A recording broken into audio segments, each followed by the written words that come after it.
Hey guys, we got hit with Hurricane Helene. It was a complete disaster. We haven't did a ton of emergency plan videos here on this specific channel. We're going to talk a little bit about it in this video, and let's get into it.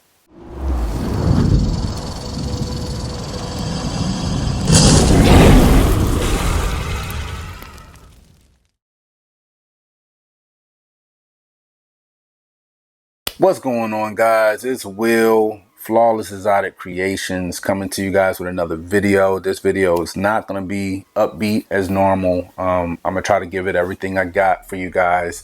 Audra was recording with me. Fixed the frame, but she's extremely emotional.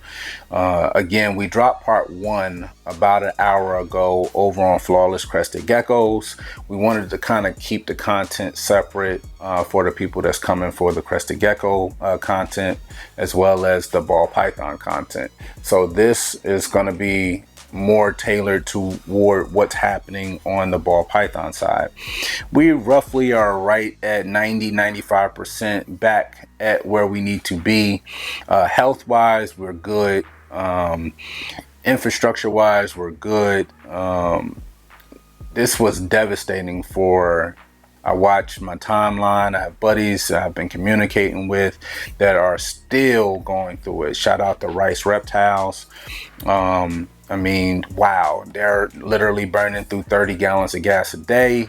They're running generators. They're keeping all their animals alive, trying to make sure their animals thrive during a very, very trying time. The eye of the hurricane went over them over in Georgia. Shout out to Tony as well. Send your prayers out to both of those guys. I believe it affected Bob Vu as well. Just please pray for everybody that's going through these tough times.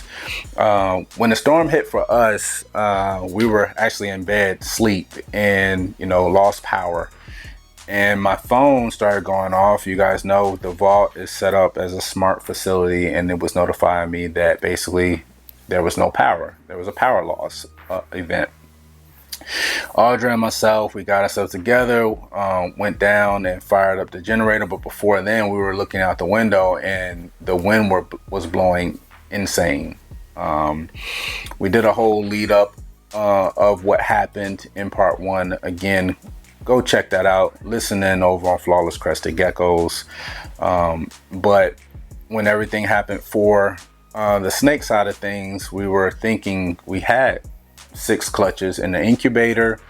We don't have a battery backup or anything directly immediate for a power change. So again, this is I guess it continues the SWOT analysis for Flawless Exotic Creations, and for that we're going to be needing to invest in UPS battery backup system, where once you lose power, it continues to power through and supply power to whatever is plugged up into continuously without being interrupted. Luckily enough, we were here though, and by us being here, we were able to act extremely fast. So we ran cords into the vault, and we were able to plug up the incubator. We were able to plug up all the racks. We was able to make sure that everything stayed the temps that it needed to stay. So that was a blessing. Truly a blessing. What did we lose power on? We lost power on the fan, so we weren't able to circulate the air the way we normally do. We also lost the day-night light cycle and the mini splits that we have 2 mini splits supplying heating and cooling. Thankfully enough, the temperatures outside was very, very moderate, anywhere from 73, 74 going up to I think 83 degrees during the entire time we had power outage. That was extremely helpful though on our side, because again, inside the facility it was 77, 78 the entire time. We had the generator running full tilt pretty much the entire time we had power out, and we ran into several issues. So the number one issue would be gas reserve. We didn't have enough fuel tanks kind of hanging around for an extended period of time of being without power. That was a major problem, and we've since then solved that problem. We actually have two 15-gallon tanks being delivered today. Thanks to Amazon, they come with the hand pumps as well, so that adds an additional 30 gallons of capacity. So we will top out around 38, close to 40 gallons of fuel. We will not be storing that fuel. At this moment, we're probably only going to store about 5 gallons or so. And in events like this, hopefully we never have to face them again. We can load all of that up and go get gas in one shot. That was the biggest headache and the biggest stressor of them all.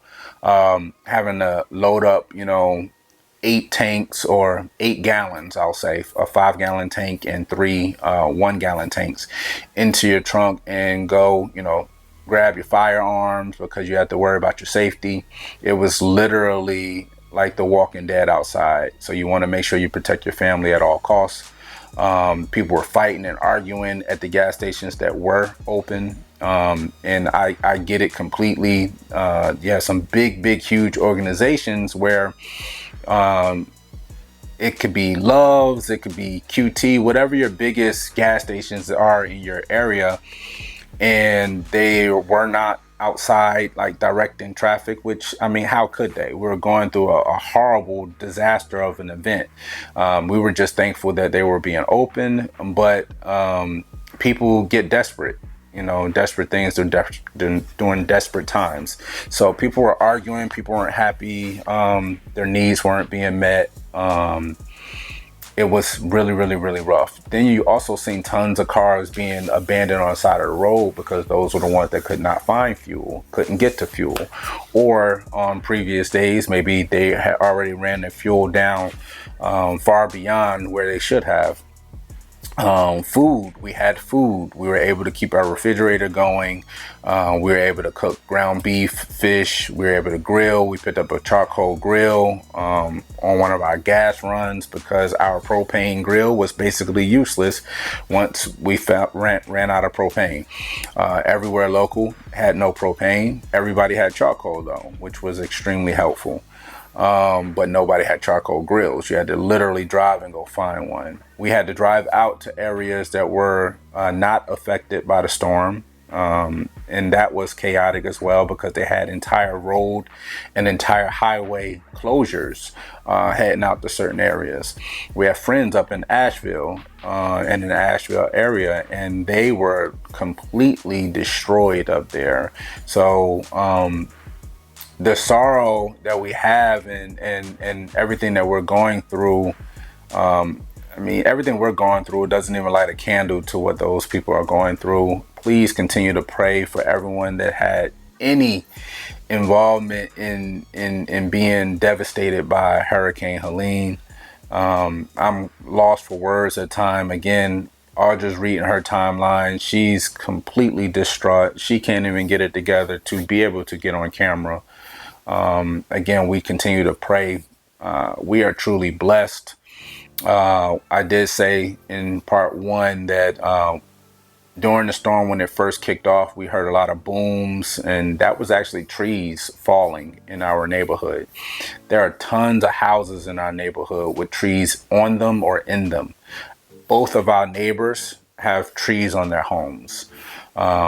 This is definitely a time where, you make sure that you're good, but you help thy neighbor. We were blessed enough to be able to offer our neighbors coolers and water because we had the generator. Not very many people in our neighborhood even had a generator. So they were completely, off the grid as far as power goes. This makes us think about a lot of things, why we do our business plan, why we go about things the way we do, and we're thankful that we have.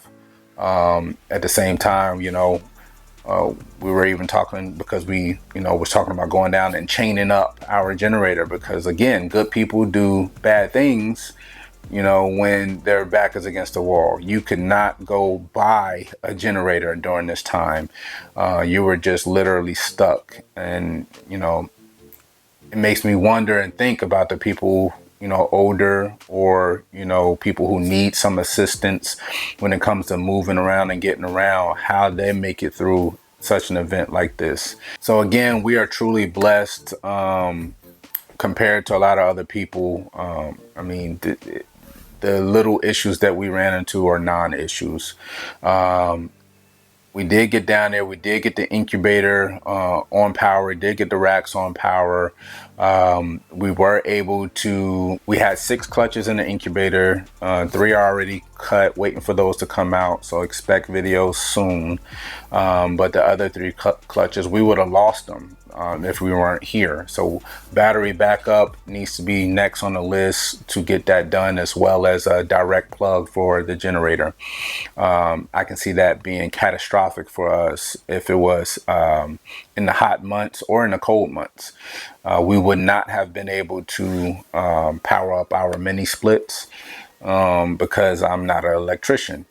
So we're going to have to basically deal with that immediately. On the house side of things, we were truly blessed as well. All the kids here, all of us was kind of, it made them, on the good side of things, it made the kids talk to each other. They're always doing their own little thing, but when their phones don't have service and they're all sitting around the candles, they're kind of actually having conversations with each other and engaging with each other. There is nothing else that's truly positive about this event, because people are still suffering. So we don't take light to any of that. Again, truly exhausted. We were able to have hot water for pretty much about a day and a half until the hot water kind of ran out of the hot water tank. We were able to shower and have hot water and all of that, so that was good. All the way up until the last day, and then it was kind of lukewarm, room temperature water at best. That was not a major concern. It was more of a major concern for us to even have water. So now we're looking at situations of water storage in bulk here at our home, like maybe a pallet of bottled water, not turn into a full-blown prepper, but we want to be prepared for things like this, because if we would have lost access to water, this could have got really bad. If we would have lost access to clean water. We did have a couple cases. Like I said, we gave it to our neighbors. I guess to wrap everything up, when you're venturing off, even as a hobby, you need to make sure you have an emergency plan. Your SWOT analysis is going to be your strengths, your weakness, opportunities, your threats. You're also going to have an emergency plan in place. Very easy for the crested geckos because they're a smaller reptile. Ball pythons need to be a little bit more thought out. You need to make sure you have the means of bagging everyone up, bagging all your ball pythons up, all your snakes up. Sometimes it's going to mean you should put these things in place now to be able to thrive later. Putting them in, making just sure they survive is one thing, and that's the most important thing, and figure everything else out later. But if you plan now, you can label things, you can write it on bags, whatever it may be. Maybe you get a case of pillowcases and wrap them up in pillowcases, whatever it is. But depending on how much time you have, you need to also wonder, you're not going to have time to write het this and this, then you're just worried about the survival of your animals. So again, make sure you write out a SWOT analysis, a business plan, emergency plan, and take it serious, because guess what? These things can happen to anyone. This has never happened here. So very happy that we did not have to evacuate. And I'm thankful that, we're all still whole and we're all still here. And by the way, today is our anniversary. So it's Audra and I's 1-year anniversary. So thank you guys for hanging in there with us. We're doing okay. We're getting service back little by little. Hopefully Wi-Fi kicks back in. Hopefully I get Audra on the next video. It's Will, Flawless Exotic Creations. We out.